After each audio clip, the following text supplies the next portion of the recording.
Hi, you are currently experiencing what 10,000 kids are living every day in France.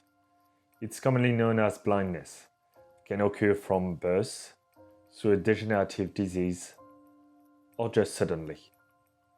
But don't forget, it's not a flaw, it's a characteristic.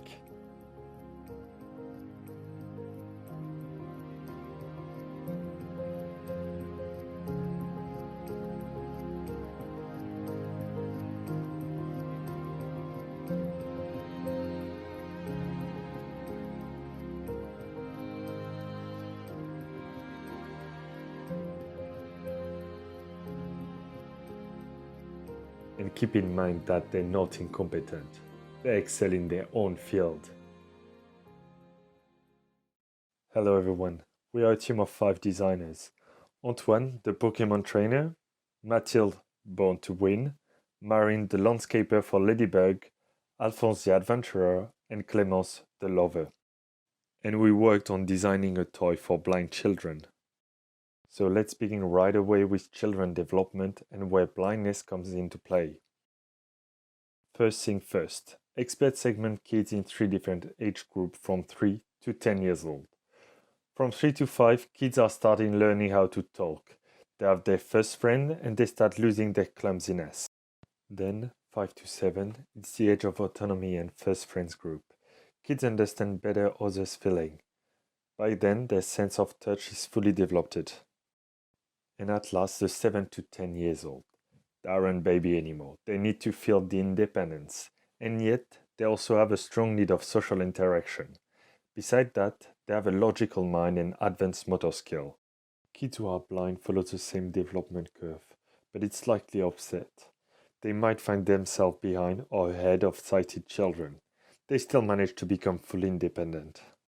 For instance, they might find it harder to connect when trying to form their first friendship.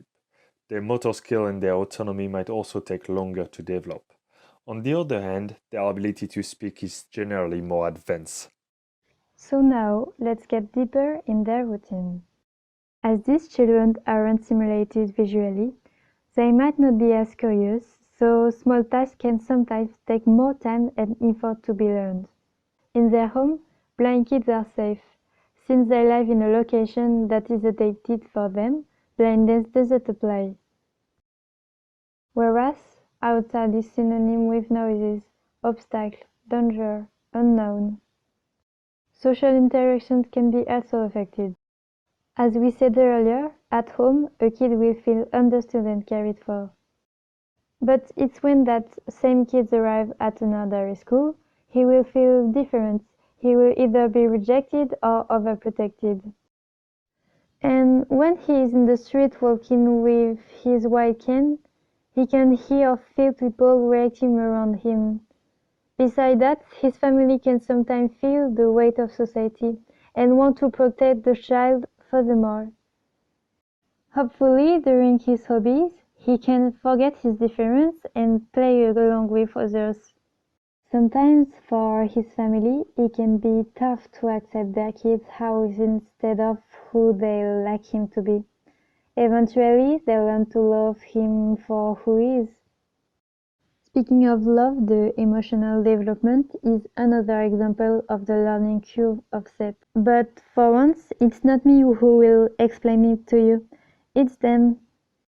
Quand tu te vois pas, tu te sens moins bien vis-à-vis des autres, des filles. Et ça, c'est important pour l'estime de soi. Mon chien est très gentil. Je crois que ça veut dire qu'il est beau. La manière de parler, ça peut rendre quelqu'un moche. La mer, c'est très beau à cause de l'odeur du sable et du vent.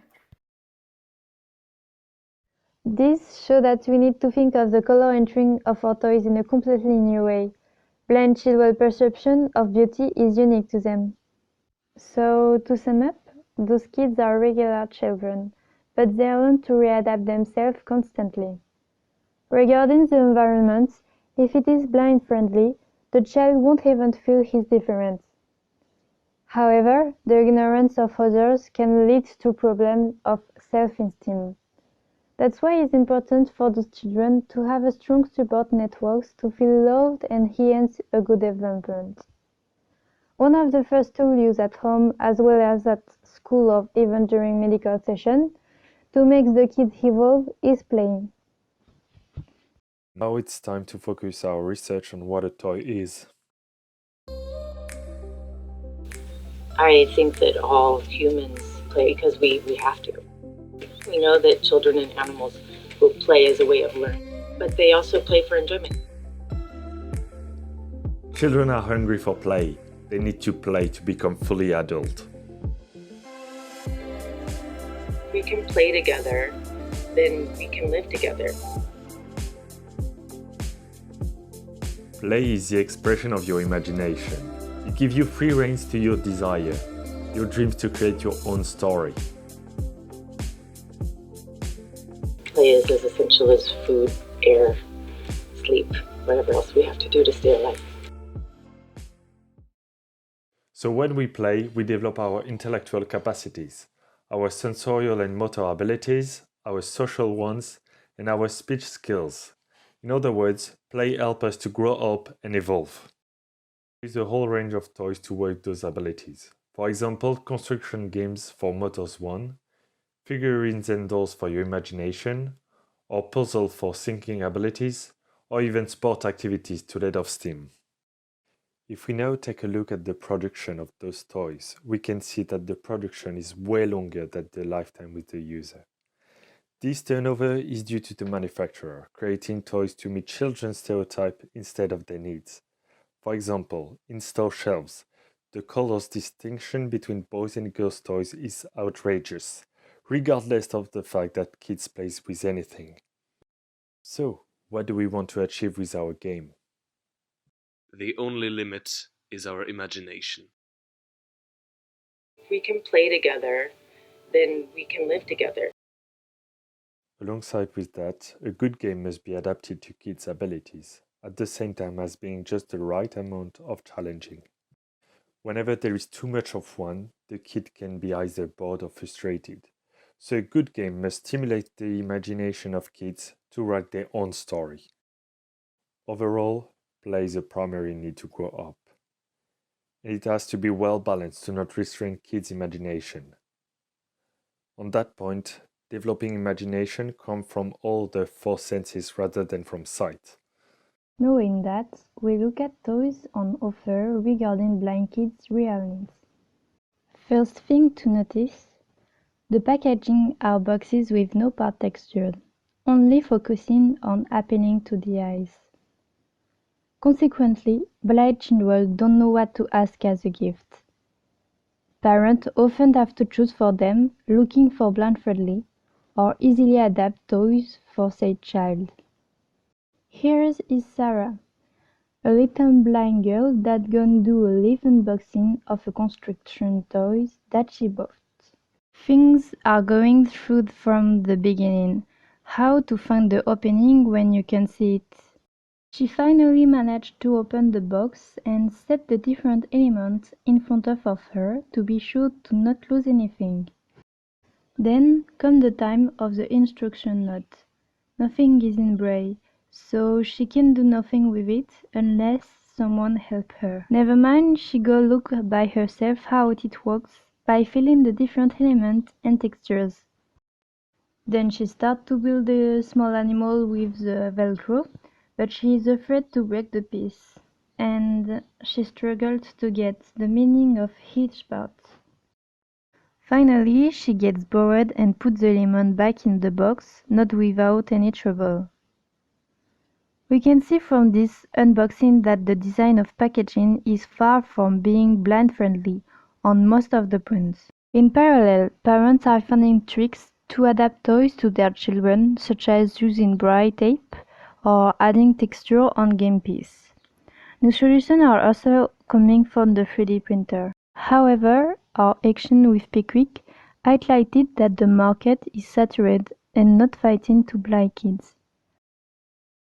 On n'a pas de jouets pour eux, du coup ce qu'on fait c'est qu'on les redirige vers des magasins spécialisés comme à Lille ou alors vers des sites internet spécialisés. This exchange leads us to a potential partnership with them. Recently merged with the brand Toys, Pickwick Toys is willing to assist and funds new toys project, This opportunity brought us the idea of making a toys for the mass market, so we could reach more blind kids and also break this specialized toys label which is not helping the integration. For the moment, we couldn't exchange furthermore with Pickwick Toys due to the lockdown, but when it will be over, we plan to get in touch and see how this partnership would work concretely. So thanks to this analysis, we were able to redefine our goals. Starting with the target. Blind children from 7 to 10 years old with a strong need of social interaction. But it's also the time when kids start to feel the weight of the society and when other kids of the same age start to reject differences. Besides that, we have to keep in mind that blind children, when they are surrounded by more than 5 people, it's difficult to get all the information. And they aren't babies anymore, they expect more stimulation from the game. We then interviewed potential users to get closer to their needs. Le prof qui se balade dans les rangs, pour un enfant aveugle c'est horrible parce qu'il y a du brouhaha, etc. Et il ne sait pas d'où va venir la voix du prof. Il est plus près des filles que des garçons, parce que comme les garçons courent, ils vont faire des jeux de foot. Alors c'est un peu plus compliqué. L'école, c'est compliqué, tu peux pas lire, tu te développes pas comme les autres. On a dit on va aménager et en fait à chaque fois elle s'est adaptée à la maison et voilà. Il n'y a rien d'adapté particulièrement. Et elle se déplace de façon autonome dans la maison. La rue, c'est plein d'obstacles et de bruit, donc faut se concentrer. Parce que lui, il peut, mais bon, à nous, il pourrait rentrer, parce qu'il peut foncer sur une voiture qui est stationnée.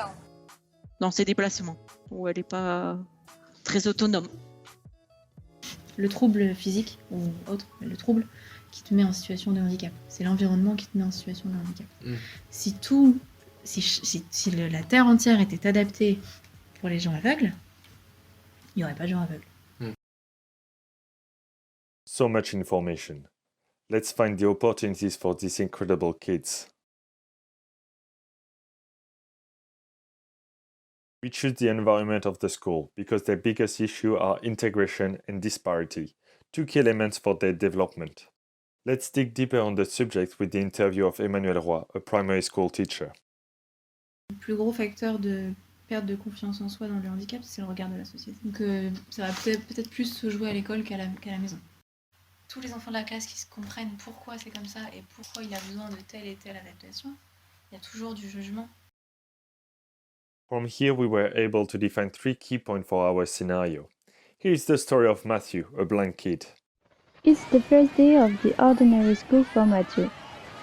He is 7 years old and he feels lost. He doesn't know where to go, what is the environment surrounding him, and even more, he doesn't know is anybody. Then, the teacher presents Matthew to the rest of the class. This year, guys, we will have a new kid joining us, Matthew. I will ask you to be very careful with him. He suffers from blindness. Matthew is guided to his seat without further information on who he is. The lesson starts, and Matthew struggles with all the information coming up, plus the noise of the other children. Finally, the bell rings, and it's time for a little break. Matthew is in the corner, afraid to go in the unknown, and the other kids are either not paying attention or not daring to go to him. A year went by, and Matthew has a small group of friends now. However, the break time is still a stressful situation. Too much noises, kids running everywhere, and small battles. He is not enough in confidence to play soccer with the others. So, after a little while, Rachel, his friend, comes to him. Together, they are going to Kitter's place to speak and laugh. Rachel is a true friend to him, and he likes those moments, but he still wants to let off the steam and run freely. The day continues, and it's now to have a calm moment with some friends after lunchtime. The teacher always found it hard to propose activities adapted for Matthew and the other kids, but not this time. He goes sit with the others and offered to play a game he brought from home. The Unibrow version. He explained the rules to play with him. The other kids grew interest for the hot cards with dot on it. They finally start to play, and Matthew proves once more that he is born to win by finishing first 3 times in a row. So recess is the best time as it's when children connect whilst letting off steam, but it can also be a frustrating time if they aren't part of a group. Then looked at games that are already allowed in schools. Basically, unless a toy is considered dangerous by the headmaster, most of the toys are allowed. So finally we set our rubric. How to encourage the development and the social interaction of blind children from 7 to 10 years old through play at school during recess. Concretely, the game would last for 10 to 20 minutes and include no more than 4 players at a time, included blind and sighted kids. To sum up, it needs to be focused on integration and equality, should also wake the creativity and the autonomy of children, but the game needs to avoid all kind of discrimination, positive or negative. For the next step, we are going to work on 3 different goals for the toy. The first one is letting off the steam through physical activities during the short breaks. The second one is a more static and calm game for the after lunchtime. And the last one is about allowing the kids to explain his blindness to the rest of the class, to encourage a better connection afterwards. And finally, we are so ready for the next step. Lockdown is nothing on us.